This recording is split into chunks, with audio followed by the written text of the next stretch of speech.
Good morning, world. Good morning out there. Well, you guys know I'm a math teacher. We're going to test Brian's math knowledge. Brian, I have a very simple equation on the board. Can you tell everyone out there at home the answer? Yes. 2 plus 2 equals 4. That was probably the most racist, inconsiderate answer I've ever heard in my entire life. What's wrong with you? What's the right answer? 2 plus 2 is foe. Foe? You can't even say it. Foe. We'll work on it. Okay, you guys, today on Cedric and Brian, we're going to cover 2 topics. One, the 8 white identities. You get to find out how white you are. And also, if you didn't know this, based on Brian's answers, math is now racist according to California's stupid cousin, Portland. I'm Cedric. And I'm Brian, and this is Cedric and Brian.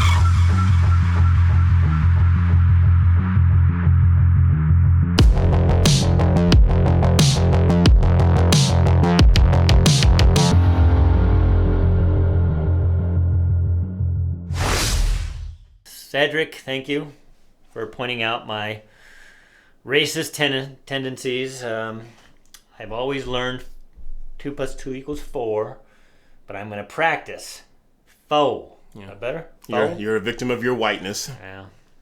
So that's what we're going to talk about today. The 8 white identities as brought to us from Chicago, right? Yes, Northwestern University. Professor Baynor Hesse. Baynor Hesse. Baynor Hesse. I think I pronounced that right. But anyway. Is he a POC?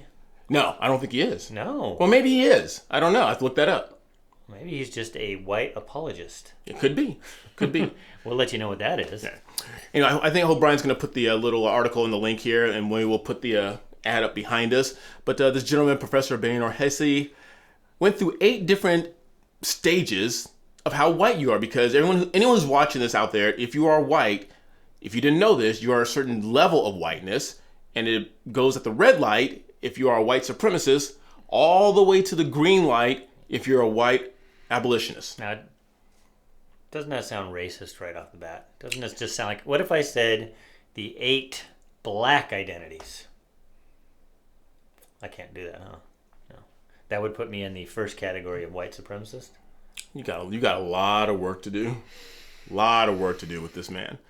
So you want to go through this quickly? Yeah, as quick as we never do anything quick, but we'll work on that.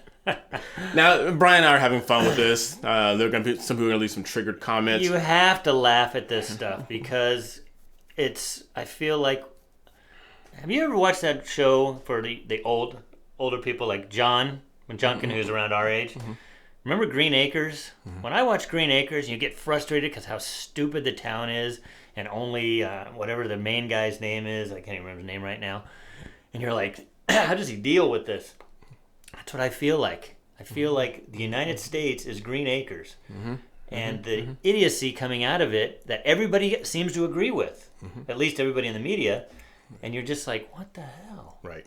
So, but real quick, Cedric brought this up here. So. Yeah, it was put out by a school in Chicago, East Side Community School. It was in New York, and the principal sent this pamphlet out to, and I believe he sent to all the parents. I'm going to say the white parents for sure, so they can get in touch or they can be more in tune with their whiteness, and then they're going to talk about it later and debrief about it and have safe spaces about it and talk about how they can forget about their whiteness and how to incorporate others. Why are they focusing on the 8 white identities? Right. Let me read you something here real quick. Right. I've got to learn. I'm glad this is Brian, because at the end of this article, they wrote something just for Brian. It says, Brian, I put that name in there. Brian, if you find this hostile or unnerving, it is because you are feeling the loss of power and advantage that your skin color has afforded you. Wow. It is an agenda to bring true equality. So I know you're triggered, but that's because you're white. That's because I'm white. And you have certain privileges that I don't have. But I'm Jewish, and my people weren't even allowed in country clubs. Don't try and justify it. Let's just go with it. Don't try and justify it. You are what you are. You're white, so you must be reprogrammed.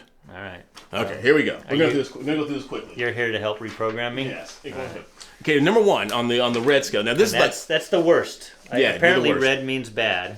Red is bad. So we're talking red and green, and we're talking colors again. Yes. Yeah. So if you're a white That means supremacist, stop. it is clearly marked white society that preserves, names, and values white supremacy. You're a Proud Boy. You're Well, I don't think Proud Boy, because Proud Boy is headed by a Puerto Rican. But I know what you're saying. You're like a David Duke, right. a KKK. Yeah, you're David Duke. Okay, so I can go on record on saying I don't agree with anything they say. Okay. So that means that I'm not in the red, right? Well, let's go down to number 2. Maybe you could be number 2. Okay. White voyeurism. As we all know what a voyeurism is, someone who kind of stands on the outside of something and kind of peers in. You wouldn't challenge a white supremacist. You wouldn't challenge them on their beliefs. But I would. But okay. So I'm already not a voyeur. But they desire non-whiteness because it's interesting and pleasurable. Cease to control the consumption and appropriation of non-whiteness. You have a fascination with black culture. So it's like you kind of like rap, you like R&B, you like collard greens, but you do it kind of quiet and on the low. I like collard greens. Just go with the flow. Okay. But you kind of do it on the low. So I'm married to somebody who's not white. So so I'm kind of voyeur. I put you in the voyeurism. You want to dip your toe in the ethnic water. Oh. Okay.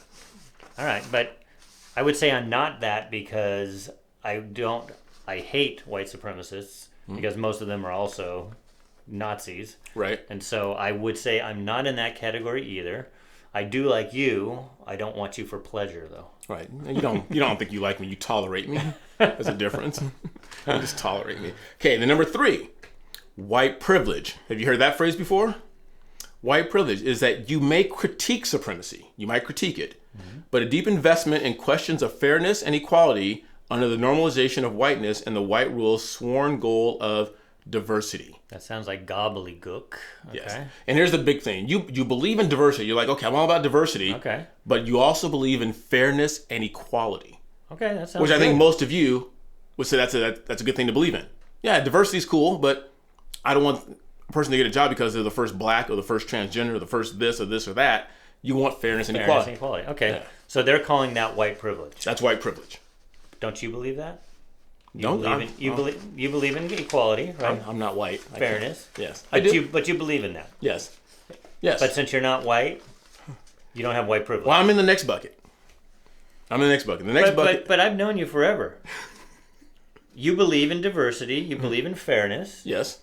So you believe all that stuff. I know, but according to Dr. or Professor Hesse, then he's putting me in a little bucket. I got to put in my bucket. Okay. The number 4 is white benefit. You're sympathetic to a set of issues, but only privately. You won't speak or act in solidarity publicly because benefiting through whiteness in public. Some POCs are in this category as well. So you're sympathetic to the issue, but only privately. But you're publicly. I am, but they say that I heard the example, like other black people, like your Candace Owens, your Larry Elders, your Thomas Sowells, they are part of the white benefit crowd. The sellouts. Yeah. But then we went over this, and if you're looking for an example of what someone in the white benefit category would be, they're the person that stands in the corner and they hold up the BLM signs or they post it in their window. They put the black square on their social media. Is that under this one? The day. That's under white benefit. Oh. Yeah. See, I told you, you're not that. You're privileged. You're white privileged. I would put you in that bucket, even though it doesn't say POC by there. Mm-hmm. You believe in all the stuff from white privilege. Because you didn't put the black square, right? No. I do raise the fist from time to time. Yeah. Number 5. Are you a white confessional? You have some exposure of whiteness that takes place, but as just a way of being accountable to POCs, and you want to seek validation of POCs. Those are those people you see bowing in front of BLM. Yeah, I come by, I take your drink off the table, and I throw it on you, and I tell you to drink it and bow down and genuflect to me, and you do it. So according to their chart, that's better than just wanting fairness and diversity. You have to bow down. That's better. Yes. Okay. You must bow down. I'm getting this now. And if you get angry, remember what I read earlier? Yes, I know. Because of your I know, it's because of my whiteness. I hope you guys aren't getting upset at this. We tried to get our anger out earlier. We're trying educating to have fun. You. Number 6. You white 3 people, more. stay in your box. It's white critical. You take on broad critiques of whiteness and invest in exposing or marking the white regime. You refuse to be complacent or be complicit with the regime. You're not going to be complicit with the dream. You know, you're kind of like down with Whitey or something like that. So we would call that self-loathing, or back in the day, self-hating white. No, it's called white critical. Okay. We're changing names. Okay. We're changing name now. 2 more here. Are you a white traitor?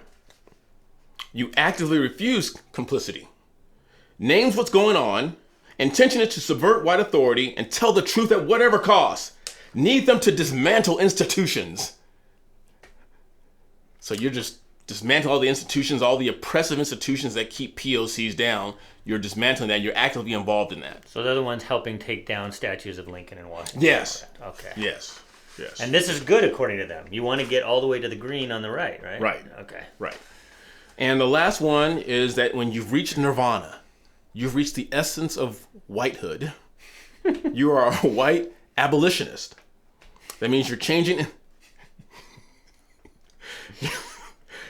institutions and dismantling whiteness. I thought it was good to be a black abolitionist. Let me finish You're changing institutions, dismantling whiteness, and not allowing whiteness to reassert itself. So we're rewriting. So once all that stuff is torn down, we rewrite history. You can't allow whiteness to reassert itself in the history books, and because we don't repeat the same mistakes that you've made. Okay, and one moment of seriousness. Those 8 things we read, those went out to parents and students at a school in New York. And I've heard other people leave in our comment section. They've said, Cedric, Brian, yeah, we're doing this, we're doing that, and we're taking our kids out of public school immediately and either homeschooling them or putting them in a private school. And we know private school, that's sometimes a function of your finances. It may say differently. But if you can do it, if you have your kids in a government indoctrination center, we call them public schools, this is what they're learning. I don't care what color you're, white, black, brown, purple.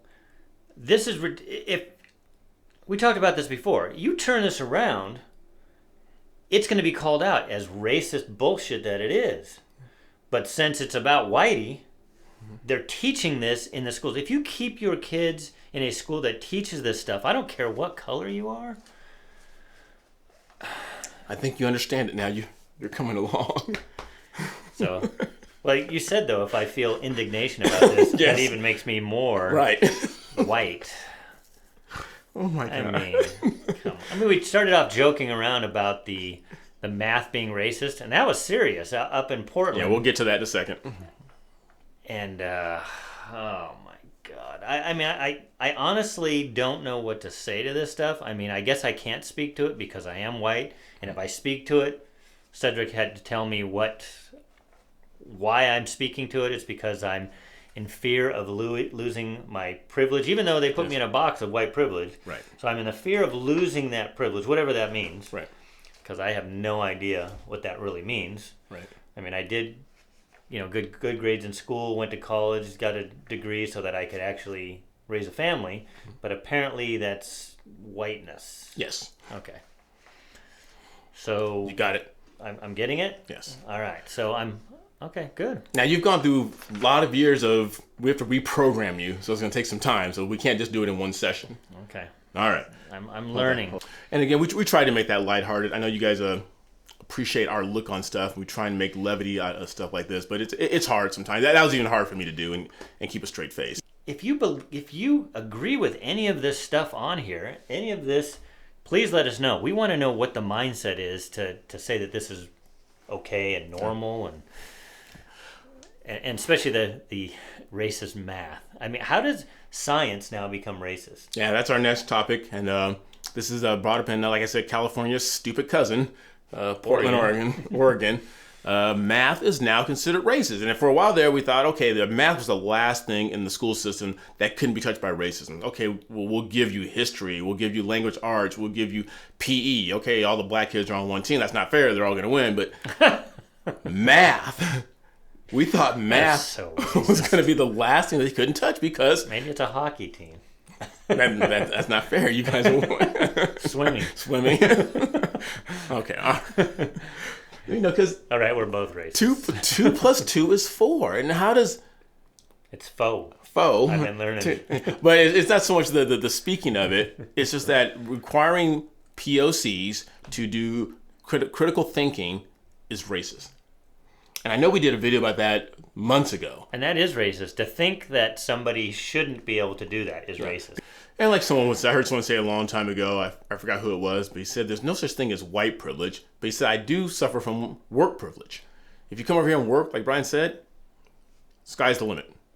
Yeah. And you can probably see we're kind of exasperated. We're so tired of doing this, but they won't let us stop because every week something new like this comes out. I mean, we went over the stuff from was it the Smithsonian? Yes. Yeah. And they did the same thing. They said that critical thinking, the nuclear family, all that stuff was whiteness. What does that have to do with articulating, striving for success? And Larry Elder and Thomas Sowell, they talk about, and the guy we did the Walter Williams, they talk about that pre-1960, right? The nuclear family was really together in the black community. Yes. And they were more successful then than they are now. Well, until we let the welfare system tear us apart. And there was much more racism before then. All these kids now in colleges, they think they're living through the struggle about racism.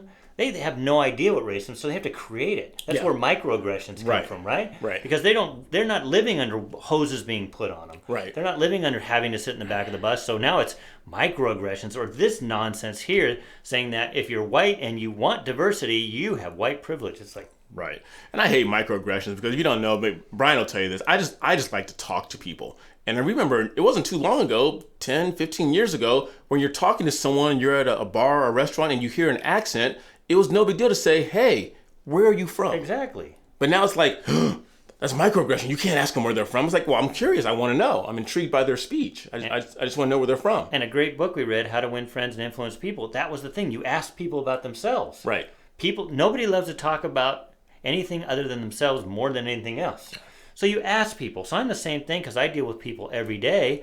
And if I can tell either with an accent or if they have a unique look, I always want to know their background. Not because I'm a racist, right? Because it's interesting and then we can start a conversation. Right, exactly. I just want to end with this real quick. Remember that don't get too bogged down by racism, you guys. Like Brian said, a lot is being fabricated. And just know this. Racism is just like the group Nickelback.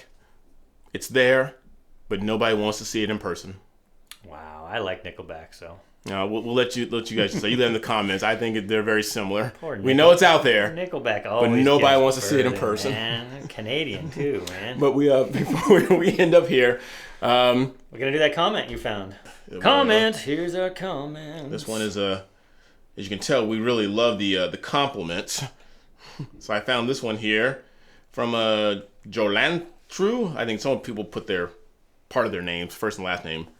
But here's what Jolanthu says, and this one was kind of cool. He goes on to say, or she, sorry, found your channel during lockdown. I'm a former Dem, and watching you guys speak, honestly, is helping me heal. I left the Dems last spring after seeing Brandon Straka's walkaway video, clearly showing how the media lied about Trump.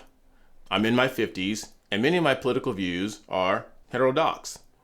I've taken the red pill. I'll never be the same. Thanks, guys. So anybody who's taking the red pill out there, if we can, I think we've accomplished what this channel to be. If we can do that, then we've accomplished part of our goal. Yeah, and Brendan Strzok, if you're not familiar with him, he's actually banned off Facebook now, I believe. But he started that walkaway movement, and he is a gay white male. So he's not a straight white male Christian. He's a gay white male. So his intersectional level is around here. But he brought a lot of people over, and he's actually the person that I saw a lot of the lies about Trump. Because he jumped on Trump train way before me. I was kind of reluctant. I've always been voted Republican or Libertarian for the most part. So I started to believe some of that stuff. Brandon Strzok is the one who posted the videos that showed how the media was lying. And that's what this person was talking about. And it's the reason why there was a walkaway movement and why a lot of former Democrats moved over, like Rubin and all that. Right, so, Dave Rubin. Yeah, exactly. So, anyway, thanks for that comment. And, I'm sure we went long. We didn't want to, but we do anyway. Yes, we got to wrap this up because it is Monday as we are filming this. He does all the editing. It's Monday. It's Tuesday. It's Wednesday. Oh, my goodness. Jeez. Don't correct me. Don't be white and correct me. I'm sorry. Jeez. After this is over, I want you to bow down to I me. was too busy being a voyeur of your glowingness. Now you're getting better. You're getting better. Okay, I'm moving from red to green. He's got a long way to go, but he's getting there. Instead of using red to green, shouldn't they be using like from white to black? Shouldn't that be the scale? You take one step forward and 3 back. You just don't know when to stop. All right. Okay. Anyway, hope you guys make sure you subscribe, make sure you ring that bell, and share this video with everyone you know. And we truly appreciate all you guys sharing our videos. Until next time, I'm Cedric. And I'm Brian. See you later.